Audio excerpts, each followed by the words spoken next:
इस वीडियो में हम बात करने वाले हैं एसी कपल्ड एम्पलीफायर के बारे में। ठीक है, तो नाम से पता चल रहा है एसी एम्पलीफायर, तो इसका मतलब हमें क्या करना है, सिर्फ और सिर्फ एसी सिग्नल्स को एम्पलीफाई करना है।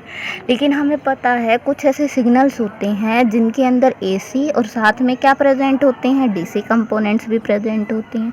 लेकिन हमें तो क्या करना है, सिर्फ एसी को एम्पलीफाई करना है, तो क्या करना होगा, डीसी को किसी तरीके से ब्लॉक करना होगा। ठीक है, तो ये हम कैसे कर सकते हैं, ये हम कर सकते हैं किसकी हेल्प से, कैपेसिटर की हेल्प से। ठीक है, अगर हम एम्पलीफायर के आगे क्या लगा दें, एक कैपेसिटर लगा दें, ठीक है, तो वो क्या करेगा, क्योंकि कैपेसिटर का जो रिएक्टेंस होता है XC किसके इक्वल होता है, वो होता है 1/j ओमेगा सी, जहाँ पर ओमेगा की वैल्यू क्या होती है, वो होती है 2πf। ठीक है, अगर हम डीसी की बात कर रहे हैं तो डीसी के लिए जो फ्रिक्वेंसी होती है वो कितनी होती है, वो 0।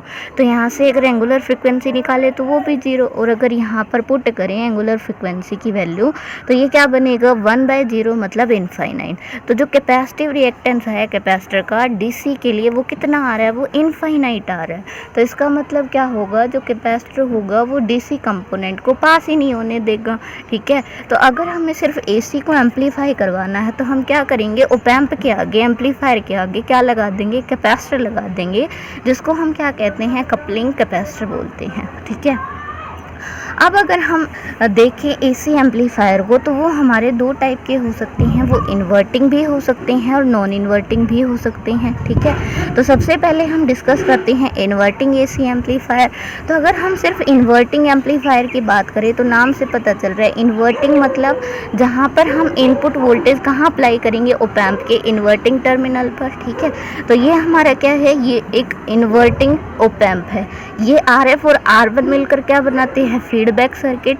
और इन्वर्टिंग है तो इनपुट कहाँ अप्लाई करेंगे, इसके इन्वर्टिंग एंड पर यहाँ, और जो इसका नॉन इन्वर्टिंग टर्मिनल होगा उसको क्या कर देंगे, ग्राउंड कर देंगे। और यहाँ पर हम क्या मेजर करते हैं, वोल्टेज को मेजर करते हैं। तो ये हमारा है इन्वर्टिंग एम्पलीफायर। लेकिन अगर इसको एसी एम्पलीफायर बनाना है तो उसके लिए क्या करेंगे, इससे पहले हम एक कैपेसिटर लगा देंगे। ठीक है, और फिर यहाँ पर क्या करेंगे, इनपुट वोल्टेज अप्लाई करेंगे जिसके अंदर एसी और डीसी दोनों कंपोनेंट है। तो ये कैपेसिटर क्या करेगा, डीसी को तो ब्लॉक कर देगा, इनफाइनाइट कैपेसिटिव रिएक्टेंस शो करेगा डीसी के लिए। ठीक है, और सिर्फ क्या करेगा, एसी को पास होने देगा। और जैसे ही एसी इस ओप एम्प के पास आएगी, ऑपरेशनल एम्पलीफायर के पास आएगी, तो ये क्या करेगा, इन एसी सिग्नल्स को एम्पलीफाई कर देगा। तो ये किसकी तरह काम कर रहा है, ये एसी एम्पलीफायर की तरह काम कर रहा है पूरा का पूरा सर्किट। ठीक है, तो देखिए अब हमें क्या करना है, अब हमें इसकी आउटपुट निकालनी है कि ये जो इन्वर्टिंग एसी एम्पलीफायर है इसकी आउटपुट क्या होगी। ठीक है, तो देखिए अब अगर हम यहाँ पर बात करें कि ए पॉइंट पर वोल्टेज कितनी होगी, तो वर्चुअल ग्राउंड कॉन्सेप्ट के अकॉर्डिंग हम क्या कह सकते हैं, ओप एम्प के इस नॉन इन्वर्टिंग टर्मिनल पर जितना भी पोटेंशियल होगा वही इसके इन्वर्टिंग टर्मिनल पर होगा। तो नॉन इन्वर्टिंग पर यहाँ पर कितना है, ग्राउंड है, तो कितना होगा, 0 होगा।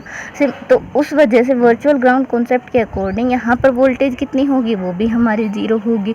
तो वोल्टेज एट ए किसके इक्वल हो जाएगी, वोल्टेज एट बी के। ठीक है, और वो कितनी हो जाएगी, 0। ठीक है, अभी अगर हमने इस कपलिंग कैपेसिटर को नहीं लगाया है तो ये हमारा क्या बनता है, ये बनता है इन्वर्टिंग ओप एम्प। और इन्वर्टिंग ओप एम्प के केस में अगर आउटपुट देखें तो आउटपुट हमारी क्या आती है, वो आती है -RF/R1 इंटू में इनपुट, जहाँ पर इनपुट वोल्टेज क्या है, ये VS वोल्टेज, सोर्स वोल्टेज जिसको हम बोल रहे हैं। ठीक है, तो ये हमारी क्या आएगी, इस ओप एम्प की, इन्वर्टिंग ओप एम्प की आउटपुट आएगी। लेकिन अगर इसके आगे कपलिंग कैपेसिटर लगा दिया जाए, ठीक है, और यहाँ पर इनपुट वोल्टेज अप्लाई की जाए तो वोल्टेज जो है, आउटपुट वोल्टेज, वो क्या आएगी, कुछ डिफरेंट आएगी। और हमें उसको क्या करना है, फाइंड आउट करना है। तो हम इसको कैसे फाइंड आउट कर सकते हैं, उसके लिए हम ये वाला सर्किट उठाते हैं, सिर्फ ये वाला सर्किट। ठीक है, ए पॉइंट पर जो पोटेंशियल है वो कितना है, 0, या फिर इसको हम कह सकते हैं ये ग्राउंड पर है। ठीक है, तो सिर्फ अगर इस सर्किट को उठाएं हम तो ये सर्किट हमारा कुछ ऐसा होगा। ठीक है, ये हमारे पास है ये हमारे पास है इनपुट वोल्टेज, ये है कैपेसिटर, यहाँ पर है Vs वोल्टेज, कैपेसिटर के इस तरफ है Vi, इस तरफ है Vs वोल्टेज, इधर है रेजिस्टेंस R1 और उसके दूसरे एंड को क्या करना है, ग्राउंड करना है।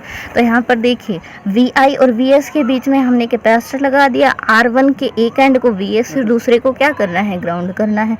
तो ये हमारा क्या हो जाएगा, वो सर्किट हो जाएगा। ठीक है, तो अगर इसकी कैपेसिटिव रिएक्टेंस देखें, कैपेसिटर का रेजिस्टेंस अगर देखें सिंपल भाषा में कहें तो इसका कैपेसिटिव रिएक्टेंस कितना होगा, 1/j⍵c। अब इस लूप पर हम क्या लगाएंगे, KCL अप्लाई करेंगे। तो देखिए KCL हम कैसे अप्लाई करेंगे, हमें क्या करना है, हमें इस Vs पॉइंट से मेजर करना है। तो मैंने आपको पहले भी बताया है कि जिस पॉइंट से आप मेजर कर रहे हैं, ठीक है, जहाँ पर वैल्यू आप फाइंड आउट कर रहे हैं वहीं से सारी मेजरमेंट लेंगे। तो जैसे KCL अप्लाई करेंगे तो क्या होगा, Vs माइनस का Vi डिवाइडेड बाय कैपेसिटर का रेजिस्टेंस। तो ये क्या बनेगा, Vs माइनस Vi और कैपेसिटर का रेजिस्टेंस कितना है, 1/j⍵c। तो ये हो जाएगा आपका 1/j⍵c। ठीक है, प्लस में यहाँ से मेजरमेंट ले रहे तो Vs माइनस 0/R1 यही बनेगा, Vs minus 0 divided by R1 और सबका सम कितना आएगा, 0 आ जाएगा। तो ये हमारे पास हमने क्या किया, KCL अप्लाई कर दिया इस लूप पर। ठीक है, अब हम क्या करते हैं, इसको सोल्व करते हैं। ये बनेगी हमारी इक्वेशन। अब हम इस इक्वेशन को सोल्व करेंगे तो कैसे सोल्व करेंगे, Vs वाले सारे टर्म जो है वो हम एक साथ कर लेंगे और बची हुई टर्म को एक साइड कर लेंगे। तो Vs वाली आपके पास एक ये टर्म होगी, एक ये टर्म होगी, यहाँ से Vs कॉमन लेते हुए हमारे पास क्या बचेगा, 1/R1 1/j⍵c और इधर क्या बच जाएगा, माइनस का Vi बाय 1/j⍵c। लेकिन अगर दोनों को इक्वल करेंगे तो प्लस साइन हो जाएगा। ठीक है, यहाँ से Vi की वैल्यू निकालेंगे तो क्या करना होगा, पूरी इक्वेशन को इससे मल्टीप्लाई कर देंगे 1/j⍵c।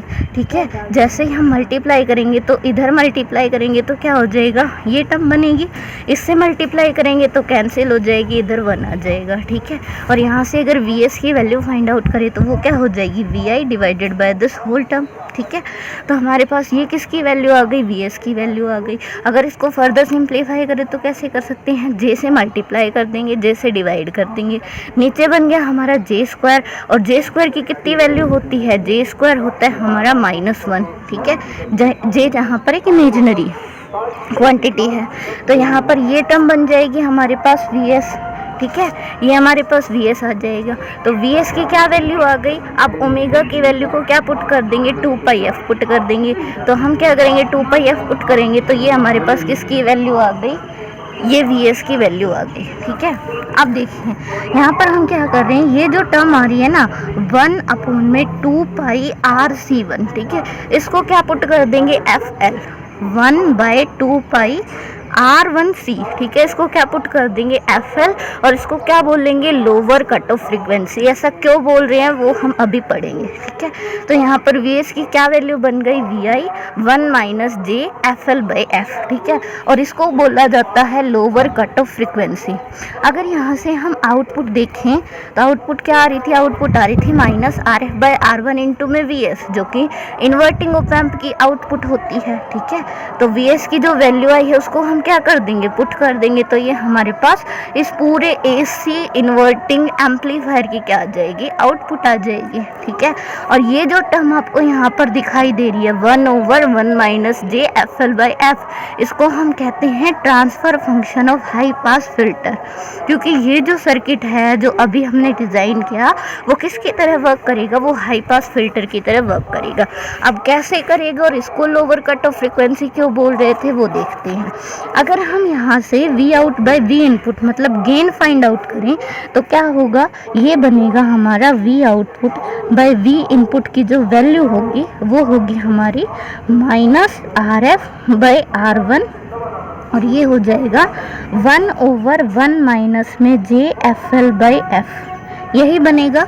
और अगर इसका मोड कंसीडर करें तो ये वैल्यू क्या हो जाएगी, प्लस। ठीक है, और अगर इसका मोड निकाले तो क्या बनेगा, मोड हमारा, मोड के लिए ये टर्म हमारी एक कांस्टेंट आएगी तो इसको हम प्रोपोर्शनल लेते हैं। ठीक है।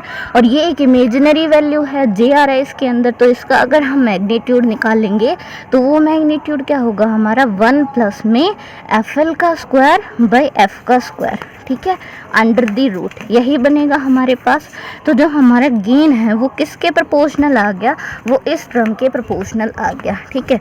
अब देखिए, अब अगर हमारे पास एफ एल, ठीक है, वेरी वेरी ग्रेटर देन हुआ किससे, इस एफ से, सिग्नल फ्रिक्वेंसी से, अगर ये हमारे पास बहुत ज़्यादा ग्रेटर हुआ तो क्या होगा, ये टर्म क्या आएगी, काफ़ी लार्ज आएगी, और 1 अपॉन में लार्ज वैल्यू क्या आएगी, बहुत ही स्मॉल वैल्यू आएगी, मतलब गेन जो है वो क्या हो जाएगा, ऑलमोस्ट ज़ीरो हो जाएगा।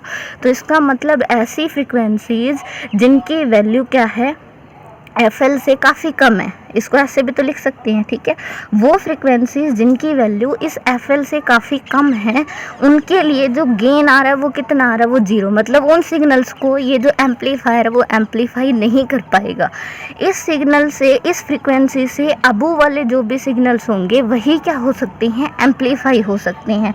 तो इसलिए किसकी तरह वर्क कर रहा है, ये हाई पास फिल्टर की तरह वर्क कर रहा है कि इस फ्रिक्वेंसी से अबू, एफ एल से अबू जितने भी हमारे पास फ्रिक्वेंसीज होंगे या सिग्नल होंगे वही क्या हो सकते हैं, वही एम्पलीफाई हो सकते हैं, उन्हीं के लिए गेन की कुछ फाइनाइट वैल्यू आएगी।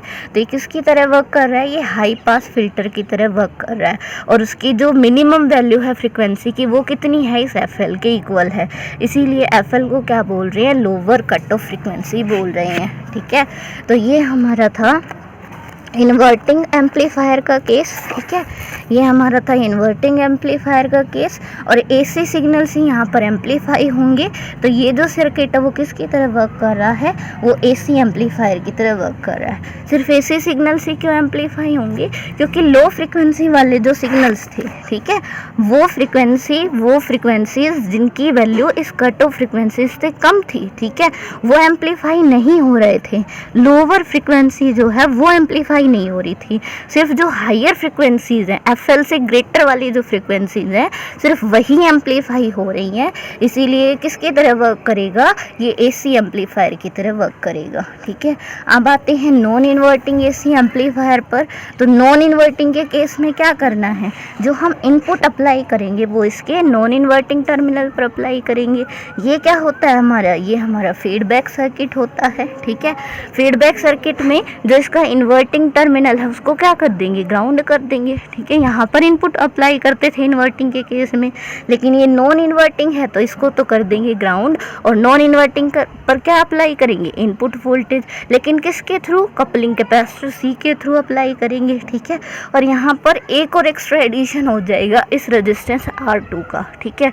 ये जो सोर्स वोल्टेज VS थी उससे पहले हम क्या कर देंगे, यहाँ पर इस तरीके से ये रेजिस्टेंस R2 कनेक्ट कर देंगे, तब हमारा ये किसकी तरह वर्क करेगा, ये नॉन इन्वर्टिंग एसी एम्पलीफायर की तरह वर्क करेगा, ठीक है। तो नॉन इन्वर्टिंग ओप एम्प अगर होता, सिर्फ नॉन इन्वर्टिंग ओप एम्प, ठीक है, तो उस केस में जो हमारे पास आउटपुट आती है, सिर्फ अगर ये पोर्शन होता, नॉन इन्वर्टिंग ओप एम्प होता, तो उस केस में जो हमारी आउटपुट आती है वो क्या आती है, वो आती है 1 प्लस में RF/R1 इंटू में VS, ठीक है, जो कि इसके इन्वर्टिंग टर्मिनल पर वोल्टेज प्रेजेंट है वो, अगर हमारे पास सिर्फ ये नॉन इन्वर्टिंग ओप एम्प होता तो।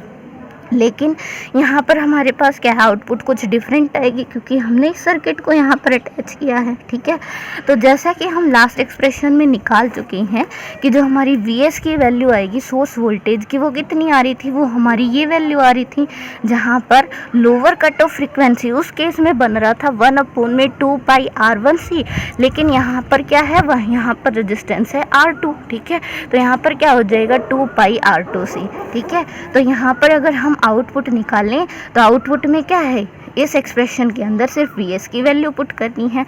तो जैसे ही हम VS की वैल्यू पुट करेंगे तो हमारे पास आउटपुट वोल्टेज आ जाएगी, और अगर यहाँ से हम गेन फाइंड आउट करें तो वो क्या आ जाएगी, वो हमारा ये आ जाएगा। अब जैसा कि हम पहले निकाल चुके हैं गेन का मैग्नीट्यूड, अगर हमें फाइंड आउट करना है तो उसके अंदर यहाँ पर क्या टर्म आएगी, यहाँ पर आएगी FL का स्क्वायर बाई F का स्क्वायर, ठीक है। और सेम वही रीज़न होगा कि क्यों ये हाई पास फिल्टर की तरह वर्क कर रहा है, क्यों सिर्फ हाई फ्रिक्वेंसीज को ही पास होने देगा, एफएल से बिलो वाली जो फ्रिक्वेंसीज है उनको पास नहीं होने देगा, ठीक है। क्योंकि अगर हमारे पास एफ़ की वैल्यू काफ़ी कम हुई, ठीक है, फ्रीक्वेंसी की वैल्यू काफ़ी कम हुई लोअर कट ऑफ फ्रीक्वेंसी से, तो ये वैल्यू बहुत लार्ज आएगी। 1 वे लार्ज वैल्यू बहुत स्मॉल बन जाएगा, मतलब गेन 0 हो जाएगा। तो लो फ्रीक्वेंसी वाले जो सिग्नल्स है, ऐसे सिग्नल्स जिनकी frequency lower cut off frequency से काफ़ी कम है, वो एम्पलीफाई नहीं होंगी। सिर्फ वही फ्रीक्वेंसीज एम्पलीफाई हो सकती हैं जिनकी frequencies lower cut off frequency से ज़्यादा है। मतलब सिर्फ AC सिग्नल, हाई फ्रीक्वेंसी वाले जो सिग्नल्स हैं वही एम्पलीफाई हो सकती हैं, लो फ्रीक्वेंसी वाले DC सिग्नल्स जो हैं वो एम्पलीफाई नहीं हो सकते। तो ये सर्किट किसकी तरह वर्क कर रहा है, ये AC एम्पलीफायर की तरह वर्क कर रहा है। So this is all about the AC amplifier, ठीक है। अगर इससे रिलेटेड कोई भी क्वेरी हो, क्वेश्चंस हो, ठीक है, सजेशंस हो, कंप्लेंट हो, तो आप कमेंट बॉक्स के अंदर कमेंट कर सकते हैं। Thank you.